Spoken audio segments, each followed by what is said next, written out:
Welcome to the Revealing Genius live session. This is a facilitated executive roundtable with a live audience that is broadcast simultaneously on YouTube and LinkedIn. Welcome, welcome, welcome. Our topic today is this: Amplify what your brand stands for, how three executives grew their LinkedIn followers to 30K plus. I am so excited to have this trio together. Wait till you meet them.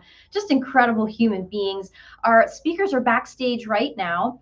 And what I'm going to do is I'm going to introduce them one at a time in alpha order by last name. You'll meet Blake, you'll meet Joe, you'll meet Niven. And then we're going to do a facilitated Q&A so that you can learn how they did it, what they did. We're going to leave some time for questions at the end, maybe a quarter to the top of the hour. And feel free to drop questions into the chat and we'll try to answer as many as we possibly can. And then we'll wrap up about 5 minutes to the top of the hour with the date for the next live. And then also we're going to have each of our panelists share one game-changing piece of advice to end the session today. So it is my pleasure to welcome Blake Lemoy from Niagara Falls, New York. He's the Director of Business Development for Paid. He has been instrumental in shaping the company's future by crafting strategic initiatives to expand the client base, boost revenue, and solidify market presence. And a lot of it was done through LinkedIn. Welcome, Blake. Glad you're here. Hi, Mary. Yeah, thanks for having me. Yeah, thank you. Thank you for being here. Our next panelist is Joseph Polanin, Joe Polanin from Tampa Bay, Florida. He's an award-winning CEO, combat veteran, Navy SEAL, #1 best-selling author.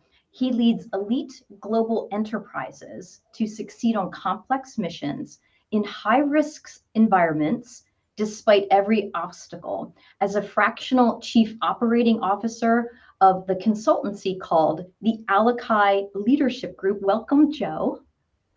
Welcome, Mary. Thanks so much for having me. I appreciate it. It's absolutely my honor and privilege to be with you today and Blake and Niven and with our audience. Thank you so much for having me. Likewise. Thanks for being here. And finally, all the way from Johannesburg, South Africa, is Niven Postma. She is a leadership and organizational politics expert. Organizational is spelled with an S.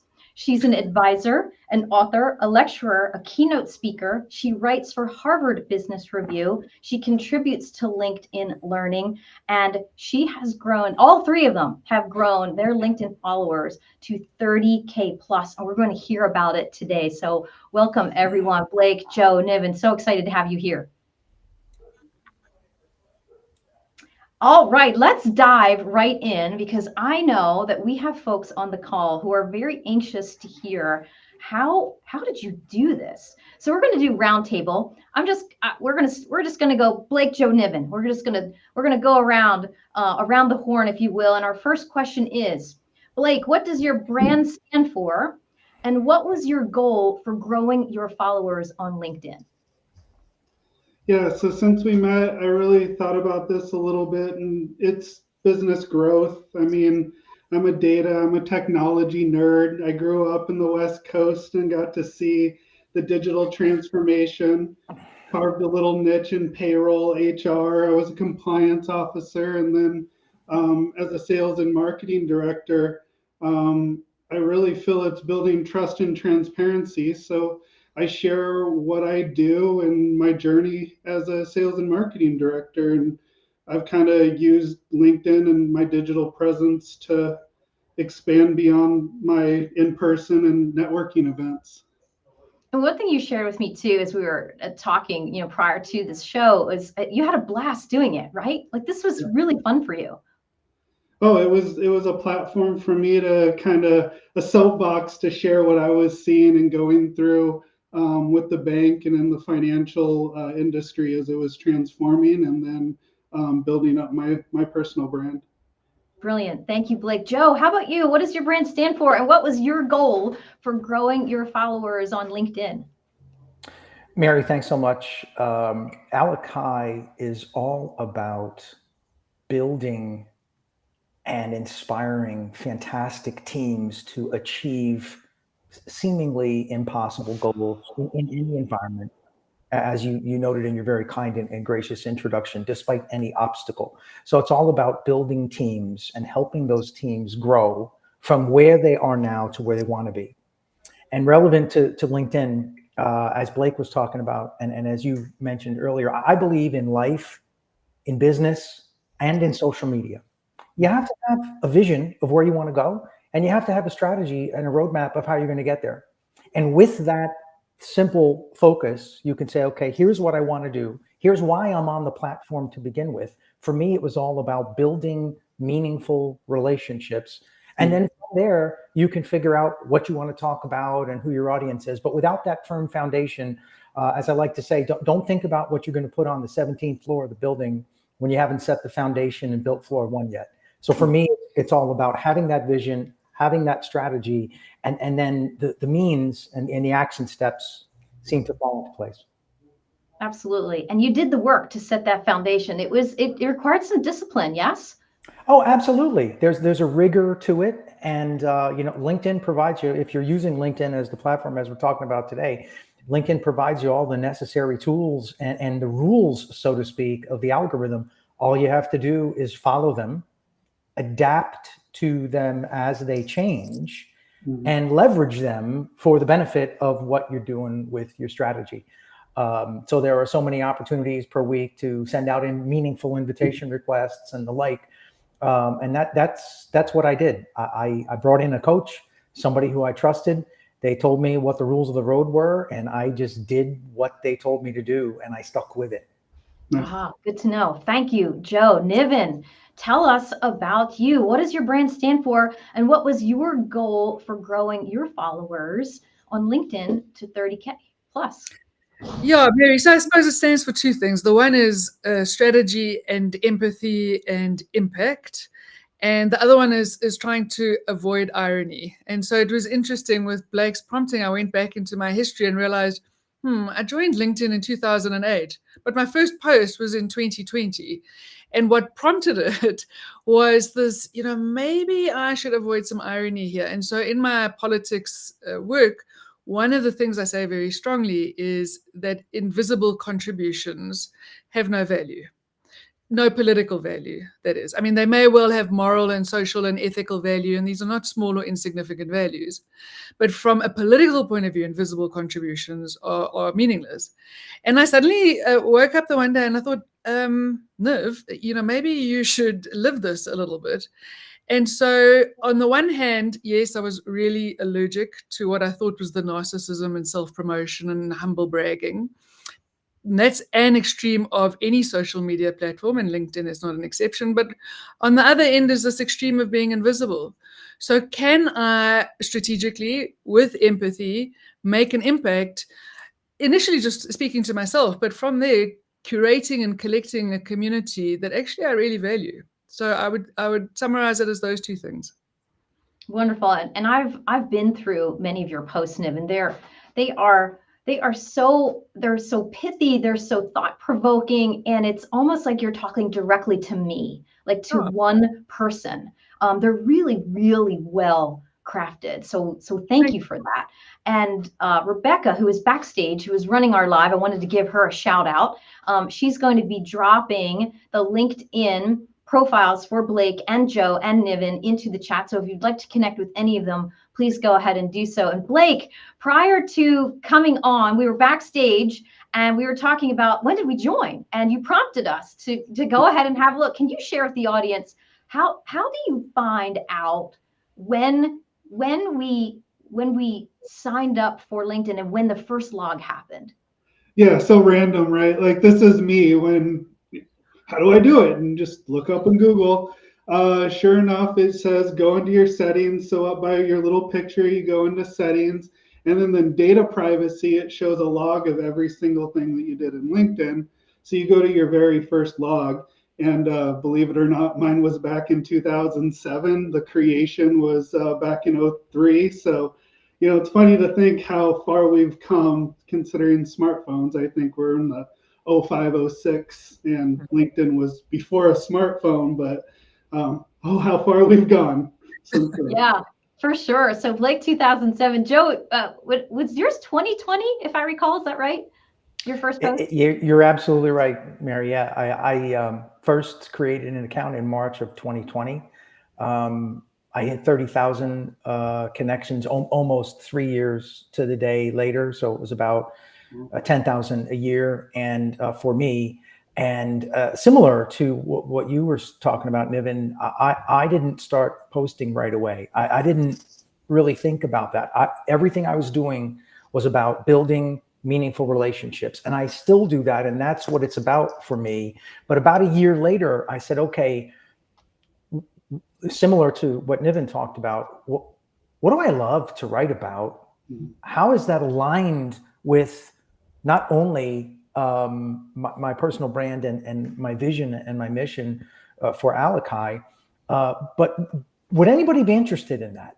Is that something that would be useful and meaningful to others? And I really thought, and you taught me this, Mary, I really thought hard and long about those topics. And I focused on effective organizations and the qualities of exceptional leaders. So there's an individual element to leadership and there's an organizational element.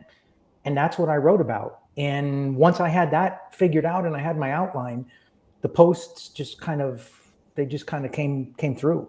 And there's an authenticity that comes from that. And you see it when you read wonderful posts like Niven writes and Blake and you, Mary. There's an authenticity and a genuineness that readers and other leaders can see clearly. So thank you.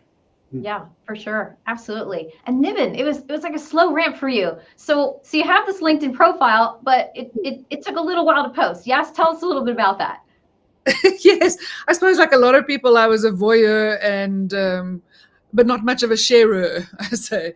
I'm like, how does this work? And like I said, I think because the more visible extreme was something that really didn't sit well with me. In fact, made me quite queasy that I went to the other extreme. And then I had an article come out in 2020, and I thought, gosh, this is an important article. This is a big deal for me. And I'm not being very intelligent about leveraging this incredible platform, of which LinkedIn is, my primary one. And so it just feels like the 21st century professional equivalent of if a tree fell in a forest and no one heard it, did it make a sound? If I wrote this great article that I'm really thrilled about and no one knows about it, did it matter? And I thought, no. And so similar to Joe, I thought, well, look, I don't know where to start with this stuff. And I signed up for a social media boot camp for 6 weeks. With all kinds of the fundamentals that I had to be taken through, because a lot of this stuff is very different to what good manners and professionalism would oblige you to do in real life. The fact that you have to like your own comment to get some traction, you have to comment on your own posts, things like that. I mean, they're completely different to what a normal person would do in real life. So some of those building blocks I just had to figure out. And then from there, get intentional around it. Excellent. Thank you. So Joe hired a coach, Niven hired a coach. Rebecca in the discussion is saying this is very useful. Oh my gosh, Rebecca, wait until you hear the rest of what Blake and Joe and Niven have to share. So speaking of building blocks, let's talk about 1 to 3 things that worked really well to achieve growth, and how long did it take you to get to 30K followers? Blake, what are your thoughts on that? Well, I mean, mine's been a long haul. From 2007 when I created it, I probably wasn't very active on it either until about 2012, 2014, but it was intentionally engaging with my peers, creating that authentic connection. I was doing business development for a web and marketing firm. So, web development, social media, SEO. So why not do it myself? So creating that authentic content of the story that I was going through as a sales and marketing person, and then testing different formats and seeing what's working. I mean, back when we first started, you could post a picture, you could do just text and content. That stuff does not work and it does not engage anymore. Several times a day sometimes, or several times a week. You just have to figure out your cadence, what works with your schedule, and what resonates with your audience, I think. Yeah, thank you, Blake. And Tidy saying in the chat, thank you so much, Tidy, for being here. Great event, transformative deliberations. Just curious, Blake, did you create your own posts or did you hire someone to write them? So I've been creating my own posts since the beginning. Occasionally, I've used Fiverr and Upwork for some video creation, some graphic design, but for the most part, it's been kind of like a living brand of what I offer to my clients. So it's kind of like a living portfolio. Yeah, three very different topics too. Joe, how about you? What can you share with the audience? What worked well for you to achieve your growth? And it didn't take you very long. I mean, you got there, you were very deliberate though. I mean, you were I was. very intentional. Like, I mean, every day I saw you. I reposted things that because they were so authentic and so good. Tell us what worked. Thank you, Mary. Yeah, it was a relatively short period of time, as I mentioned earlier. It was about 3 years, but you're right, and I was intentional, and I had help from people who were better and smarter than me, and were able to help me focus, to prioritize, and to be intentional. As Niven said, three things I'll share. And number one, learn the rules. Number two, be adaptive, and number three, be consistent. Right. So the rules. There's an algorithm. There's a process. There's a space that we're in LinkedIn. 1.2 billion accounts, about 1.5 million that are actually active every day, and we are in an attention environment. So understand what the rules are, what the permissions are, how many people you can send a request to. If you're on LinkedIn Premium, what can you do differently than if you're on LinkedIn Basic? If you're using Sales Navigator, again, learn the rules. And then number two, adapt as they change. I am not a tech person, but I know that I think the LinkedIn algorithm changes at least once or twice a year. Articles will come out about it. Organizations will come out and talk about that. And as those rules change, adapt. You know, an old coach of mine used to say, when the rule book changes, learn the new rule book and play the game to win. Now, this isn't a game. It's our focus and our mission and what we're doing. But that analogy, I think, is relevant. And then be consistent. Stick to who you are, and talk about what you love, and write about what you love, and that will shine through. So learn the rules, be adaptive, and be consistent. And hey, it's a lot of fun.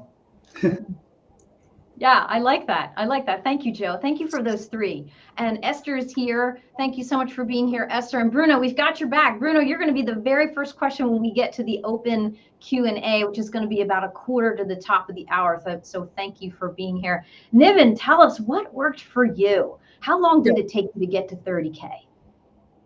Yeah, actually, I don't know, Mary. I think the thing that really got my attention was suddenly getting this email out of the blue from LinkedIn, oh, you're a top voice. How did that happen? How fabulous. And actually, to me, that's more of an achievement than the number of followers, because there's something about that is almost a seal of approval, a badge of credibility that I quite value, because that's a function of not just your number of followers, but actually the level of engagement and the level of reposting. So the value, the quality rather than the quantity. So sadly, I don't actually know. And like I say, once I got the blue badge, I was like, wow, well, this is fabulous. But I think in terms of the three steps, to just expand on what Joe said, so the rules, the things that I've told people, and let's use this platform to be explicit about some of those rules that people have found really helpful. I've mentioned the first one, like your own post. Cringe, but just do it. Nobody's noticing that you're laughing at your own jokes, liking your own comment. So the three important rules: post at roughly the same time every day, because then people kind of expect your post. I roughly post at about 7 a.m. South African time. We're very early risers in this country. And then I've got a lot of people in India and Australia. And so they see the post, it starts to get some traction, and then it carries on through the day. So I roughly post at the same time. Like that post, put in a comment after 10 minutes and like that comment, and put in another comment after 20 minutes and like that comment. The quicker you get the momentum, the better. And then the third thing is don't put URLs. It's something that people don't know, but don't put your URLs or any URL into a post. I thought it was just external URLs. So I thought the logic behind it was to keep you on LinkedIn. But in fact, even the URL for my LinkedIn course, you suddenly see the traffic dip if that's included. So I was playing around with that. And so even if the URL keeps you in LinkedIn, don't put it in until 20 minutes have passed, and then put it in the comment or edit your post. And that's why you'll often see posts with people saying link in the comments below. You're like, just put the link in the post. Well, that's why they don't. Great. That's like a game changer. Thank you, Niven. Excellent. Love it. Really, really good insights. Really appreciate that. And Peter has a question. Peter, we've got your back. You'll be number 2 when we get to the open Q&A. Welcome. We are so glad that you are here. So Blake, did you find that it's better to focus on a niche or keep your content broad? And we have 3 very, very distinctive subjects here. Blake, marketing and sales. We have Joe with leadership. We have Niven with organizational politics. What did you learn from years of posting? Niche. You have to. Even though a lot of what I talk in data and technology and B2B expertise is abroad, my newsletter in sales and marketing has almost 4,000 subscribers. That's the niche, that's my expertise. Although I'm in the payroll industry and I talk a lot of data and technology, my niche, my expertise is specifically talking that data and technology or that marketing tech stack. And that's resonated and built my audience. And that audience is the same audience that is also for my work.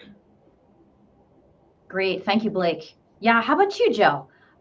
Is it niche or broad, or what did you find?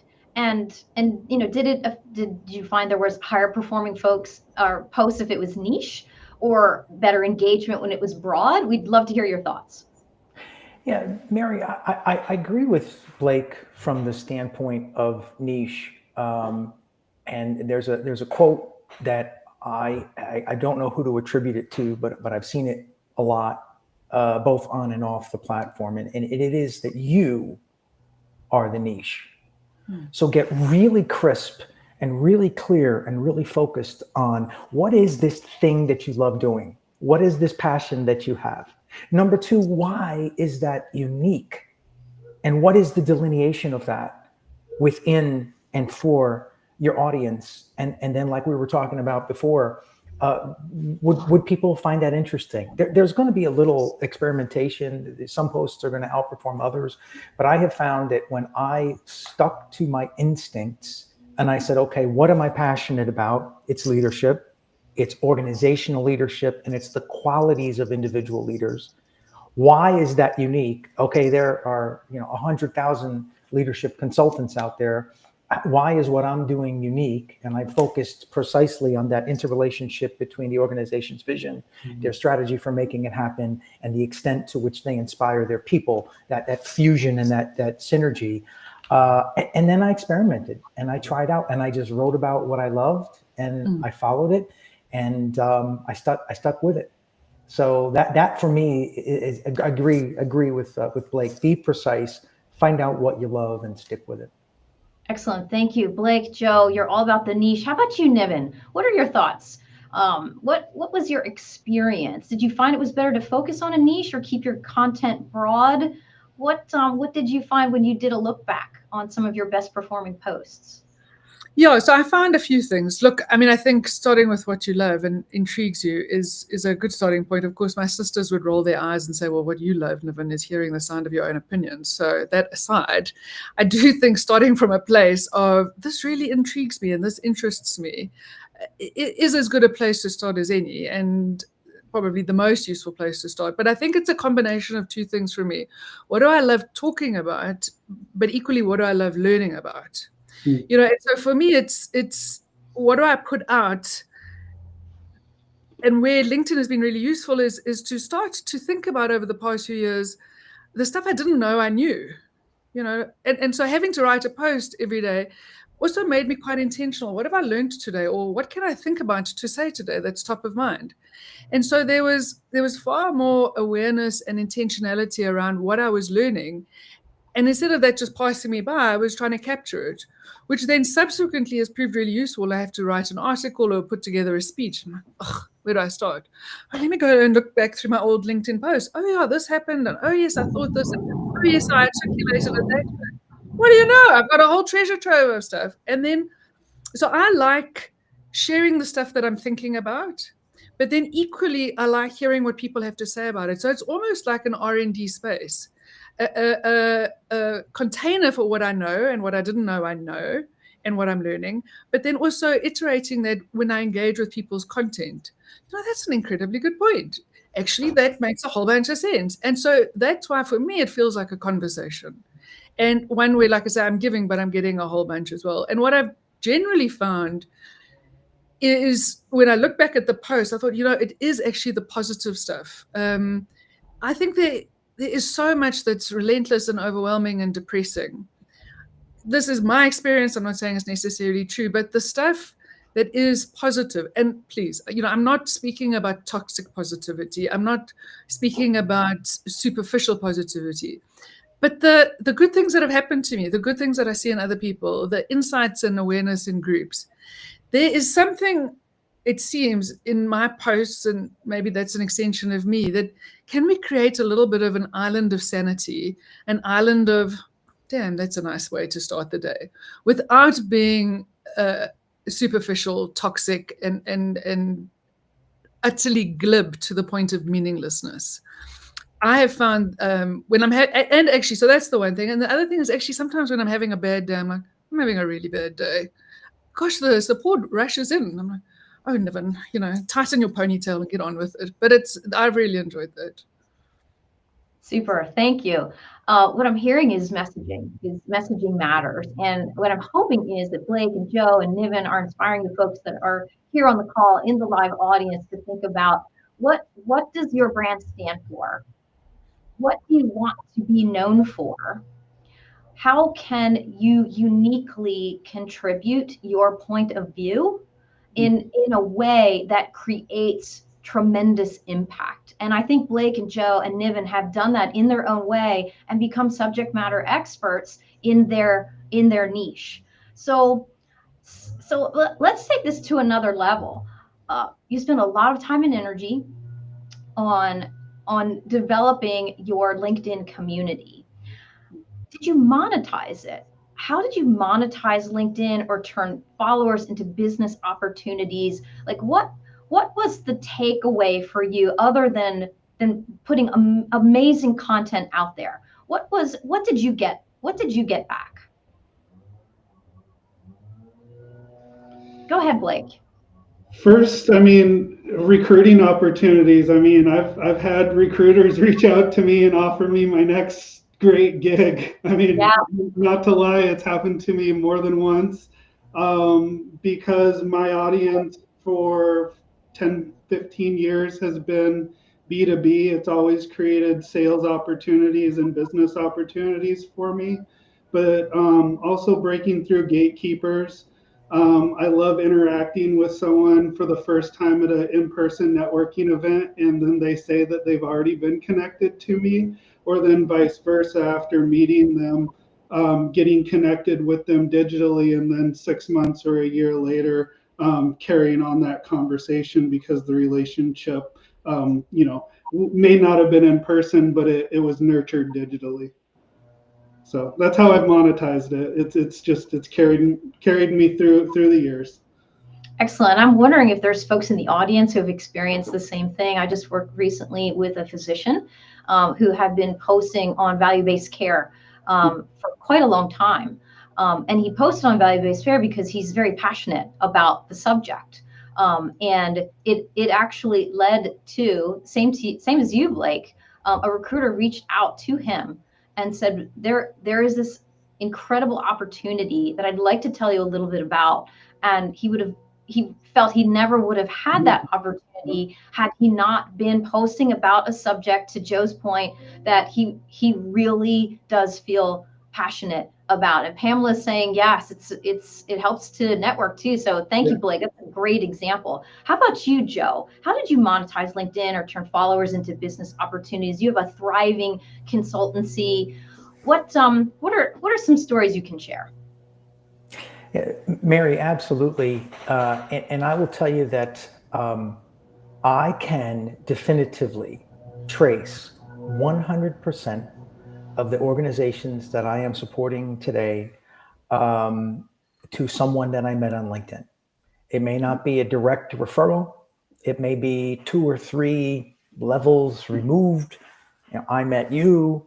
You introduced me to Niven. Niven introduced me to Blake. Blake said, I know someone, you should talk to this person because they need a fractional CEO or they need a fractional COO. And I have a conversation and it goes somewhere. And I can trace that 100% to LinkedIn. Now, it could be because my time in the military, I was not on social media. The first time I ever got onto any social media platform in my life was March of 2020 when I joined LinkedIn.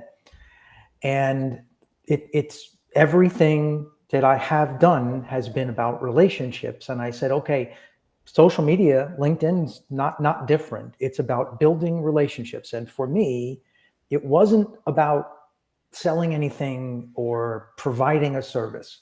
In fact, you mentioned earlier, and I wanted to follow up on, were there any posts that we saw that maybe had less traction or less performance on the platform?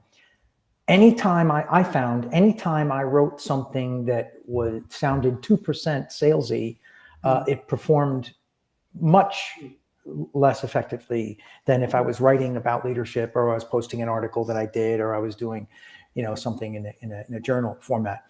And I love what Niven said about the R&D space. And one story I'll share is I wrote a post once about, I was very curious about AI and I was doing some research on AI.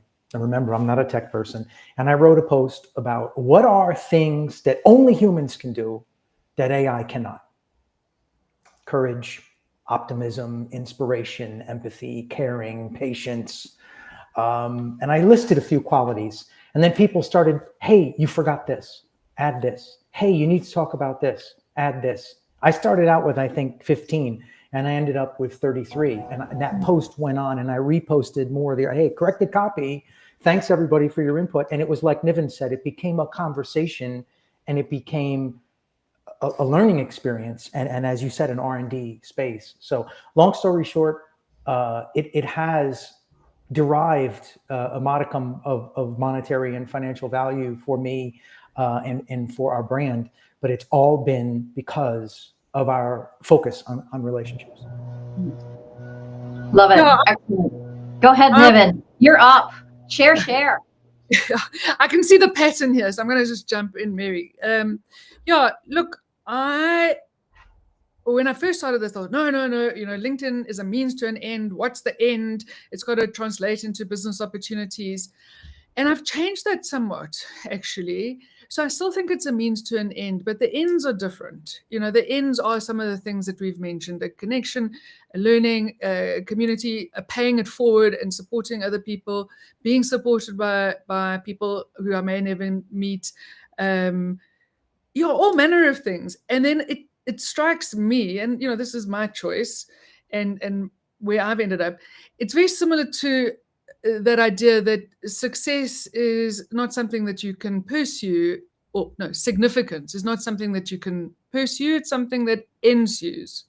And I have found that to be true. So I have certainly gotten a whole bunch of business from LinkedIn, but that's ensued from all the other stuff. I've actually changed what I've been pursuing. And I would agree with Joe, the relationships. I met my agent through LinkedIn, and then she takes care of a whole bunch of business opportunities. And I love saying, I've got an agent, speak to my agent. Some coaches, somebody who might be developing a board game for me.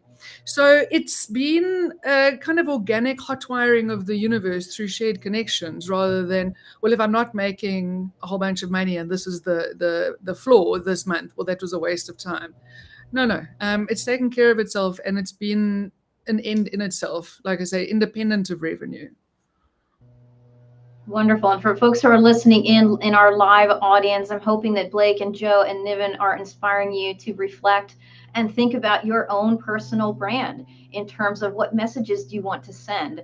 Who do you want to be the go-to for? What does your brand stand for? Because they certainly have carved out niches for themselves on LinkedIn. So let's talk about other platforms. So our focus today is LinkedIn. Blake and Joe and Niven, if you're just joining now, have grown their following to over 30K. But there's Instagram, there's Facebook, there's other social platforms. So I'm curious to hear, and I'm wondering if the folks on the call are too, why specifically LinkedIn versus Instagram, Facebook, or other social platforms? What's the trade-off? Blake, what are your thoughts? Well, my target audience is business professionals, B2B. So that's why I choose LinkedIn as my primary. Don't get me wrong, just like TV, other channels serve their purposes.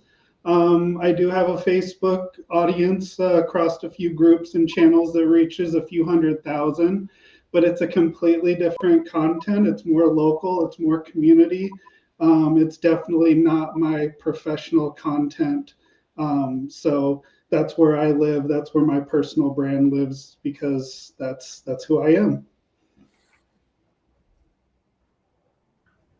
And by the way, Rebecca, who is backstage right now, we're in very good hands. She has dropped in Blake and Joe's and Niven's LinkedIn profile. So if you'd like to connect with them, go ahead and do so. Joe, tell us why specifically LinkedIn versus other social platforms? What's the trade-off? Yeah, I think similar to what Blake said, Mary, I learned early on in my military career, and I believe this is not a lesson that is unique, certainly to the defense sector, but it's applicable in life. It's applicable in just about any sector of business. The first rule of communication: consider your audience. Don't think about what you want to say and think about what goes in paragraph 2 and think about what that post is going to look like or what that communication is going to look like until you understand deeply your audience's perspective. So for example, I started out on LinkedIn because, as I mentioned earlier, I was never on social media before 2020, and I had a very astute coach who sat down with me and said, okay, here are the rules. This is how you're going to be adaptive. This is what you need to do. Log in here, upload your picture. And I had, look at that. I had a LinkedIn account.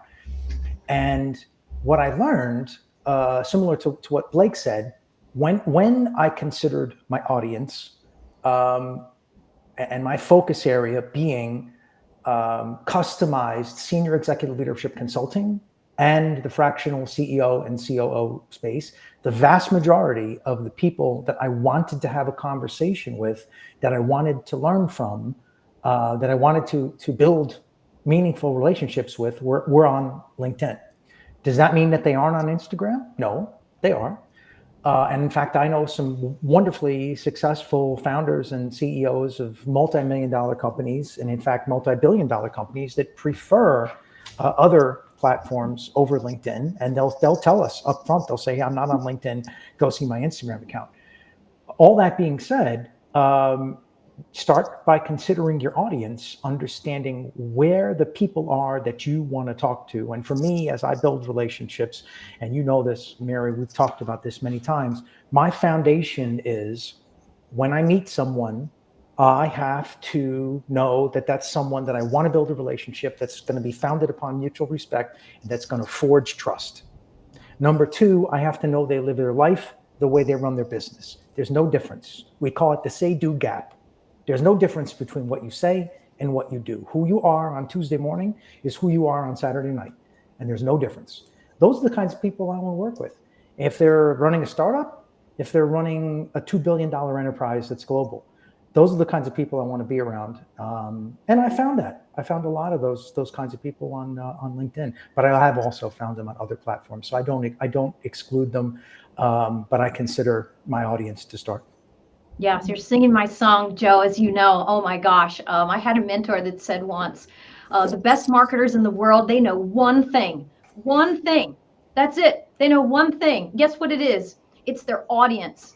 They know them demographically, they know them psychographically, they know them geographically, they know them behaviorally, they know what they eat for dinner on the weekend. I mean, they know them that well. And it is so true. I'm actually writing an ebook about it because I'm so passionate about it. Like, find your bullseye.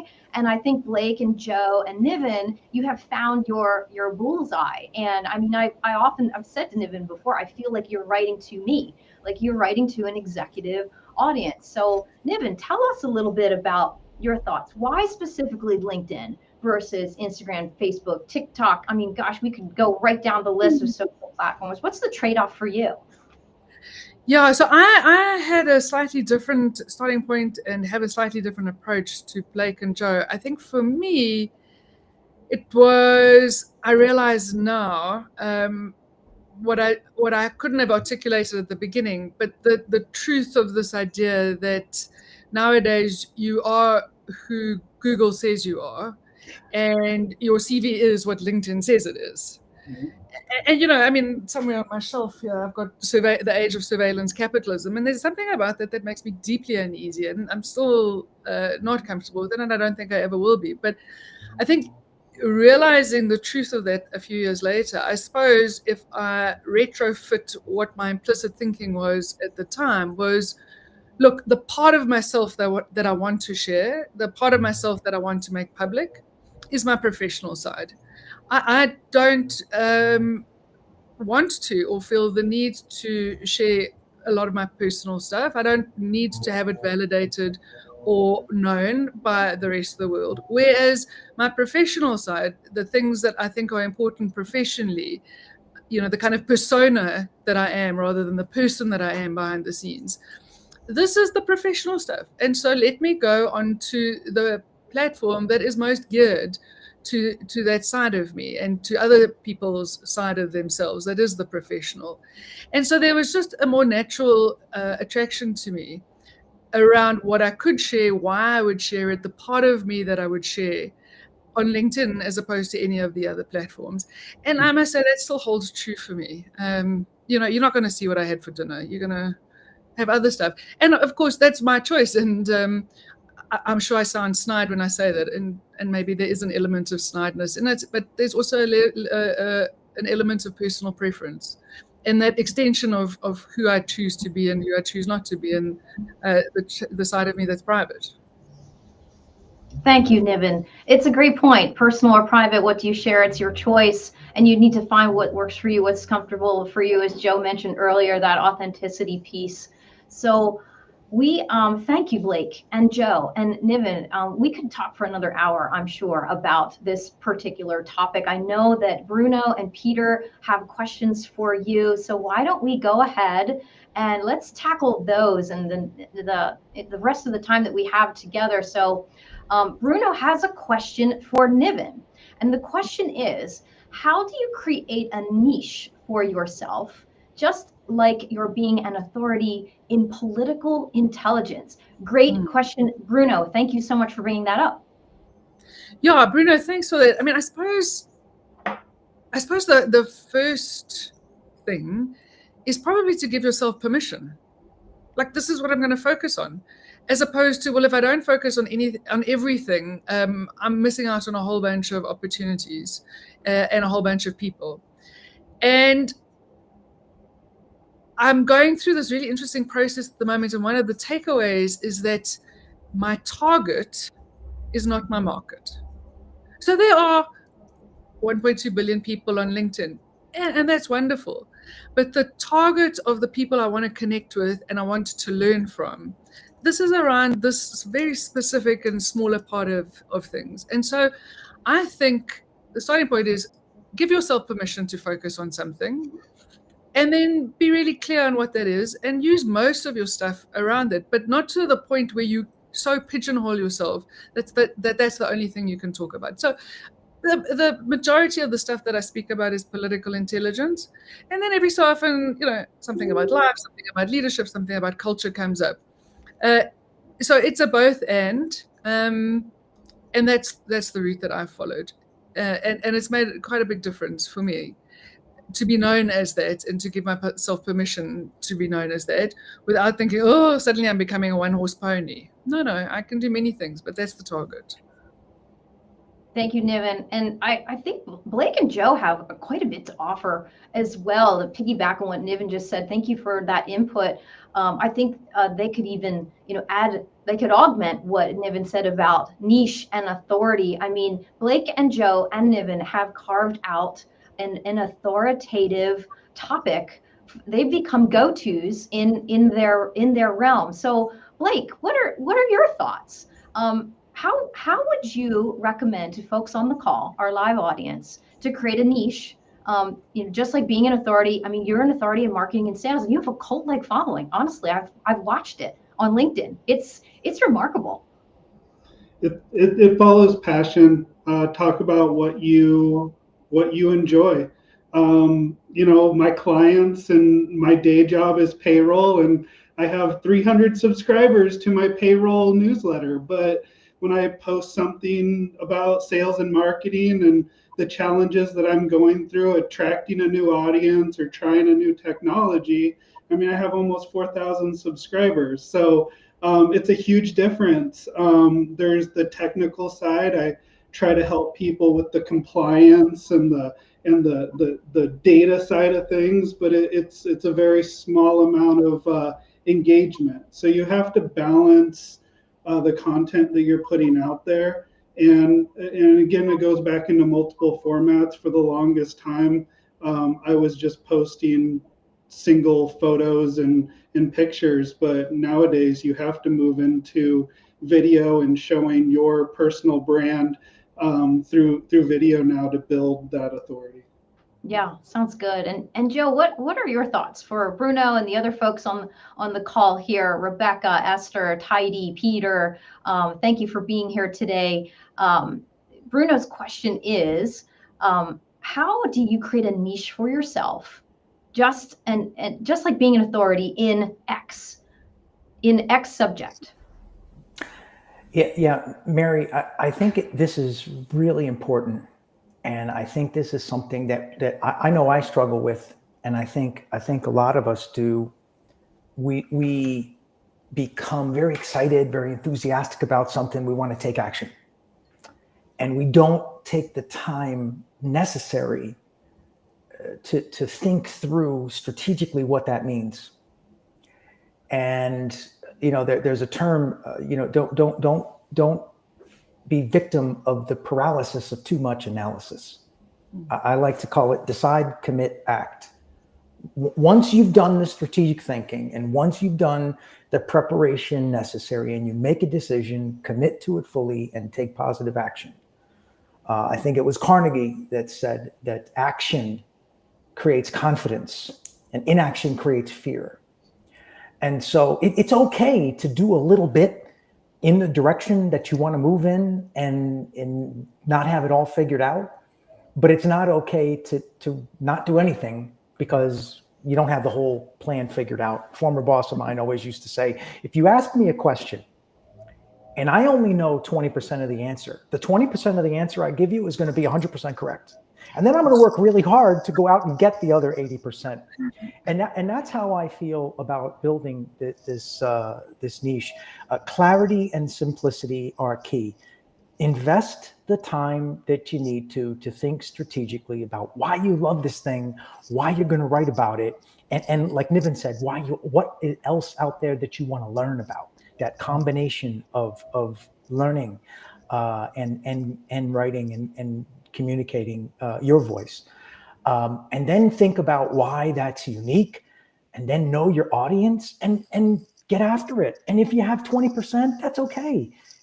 Be who you are in that 20% and thrive in that 20%, and then work to build the other 80. So clarity, simplicity, and 20% is fine. Yeah, get after it. That's hopefully what the takeaway will be from this call today. We hope that Blake and Joe and Niven inspire the folks in the live audience to go ahead and take action, even if it's just 20% there. Just go for it and learn along the way. Monica, welcome from Kenya. And Peter has two questions. One is he'd like to know do you have guidance on how to learn the rules for LinkedIn Premium? Blake, what are your thoughts?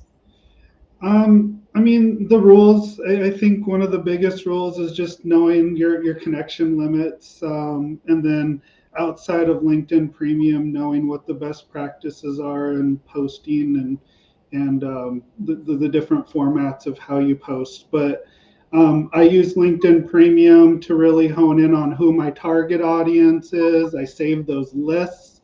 I make sure that those lists, every time those different targets are doing something, posting, I have them very segmented into different industries. That helps me with different messaging.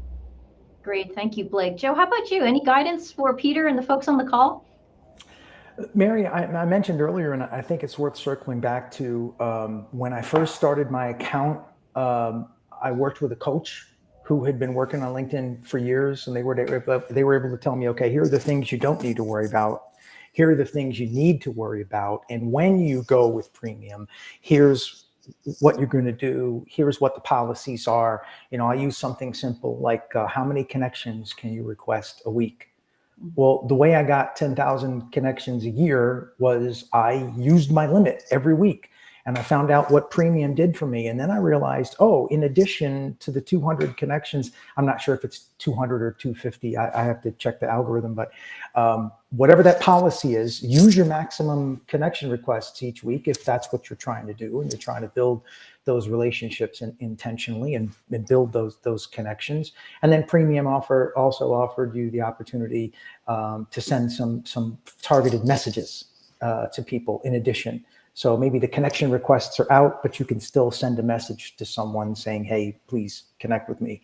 And that works. So number one, I had the coach and the mentor and the teacher who knew a lot more than me and was able to position me to begin to have some success.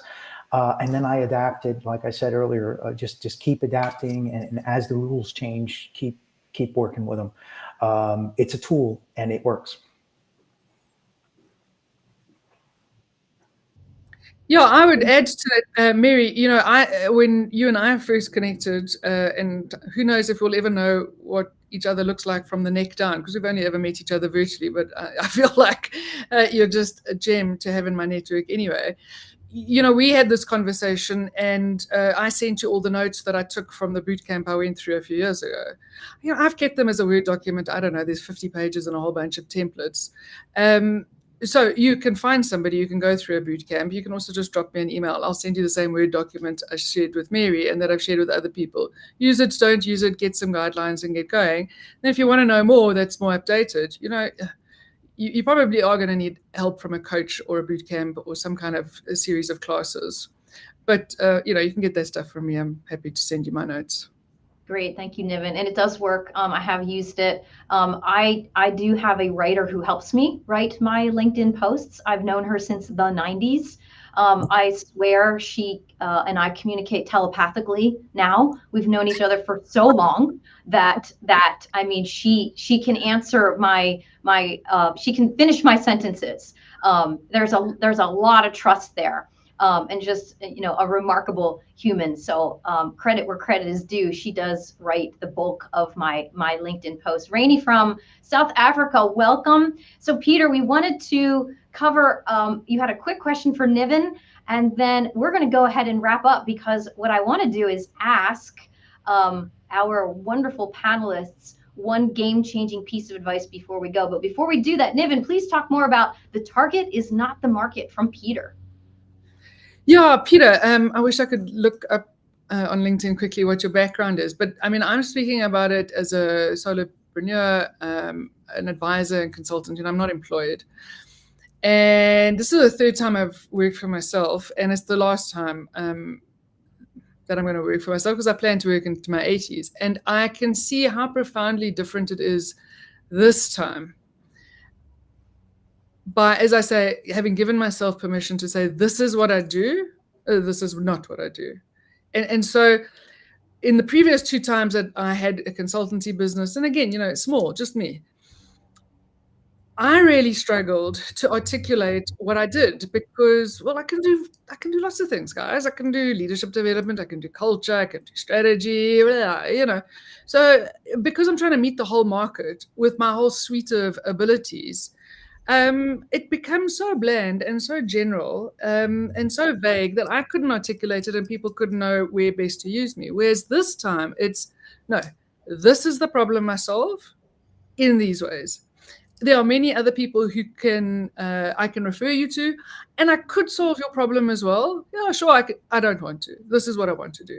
So within the market of possibility, within the marketplace that's looking for my skills and my range of skills, this is my target, and it is by definition a much smaller subset of what's possible. But in that clarity, although on the face of it, it seems to be a massive trade-off because you're not reaching a bigger market, paradoxically, counterintuitively, the smaller and more focused, and like I say, I'm speaking now third time around in terms of experience, has been way more powerful than, well, I can do anything.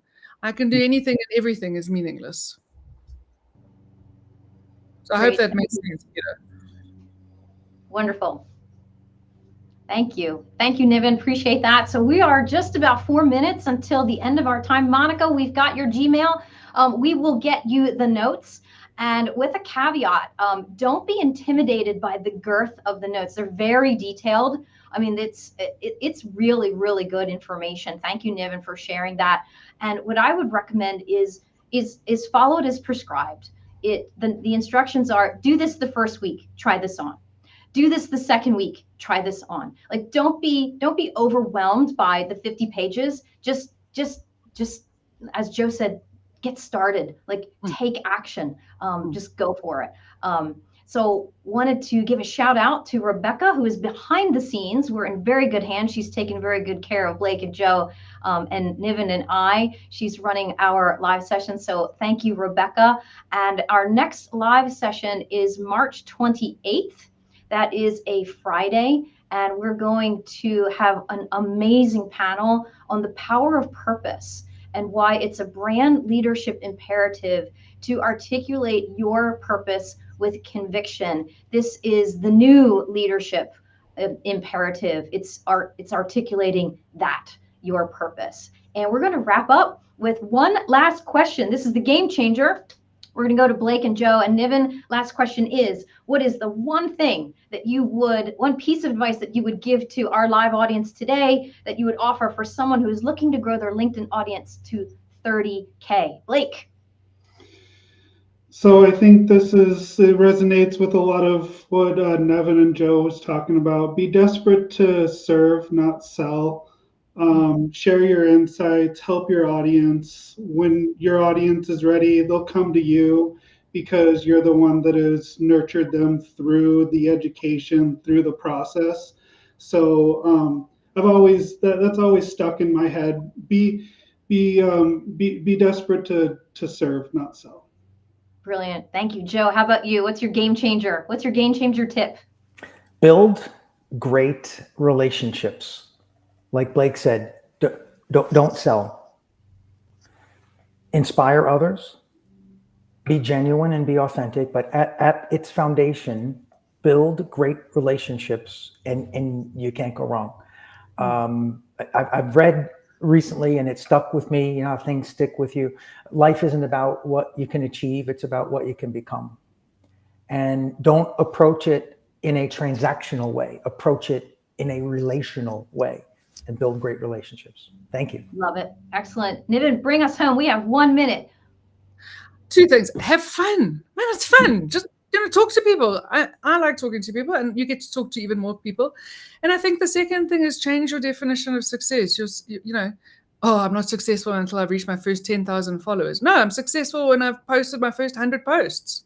Yeah. Okay, so just get going and get to 100 posts, and then get to 200 posts. And let that be your metric, not, I didn't get enough likes, I didn't get enough followers. I started and I kept going. Brilliant. Thank you. So Blake, be desperate to serve. Joe, build great relationships. And Niven, have fun taking action. just have fun in the journey. Thank you so much, friends. I hope you can join me in giving a virtual round of applause for these wonderful panelists. I feel so grateful to have all three of you on the call today. This concludes our live session. So thank you, Blake. Thank you, Joe. Thank you, Niven, and we'll see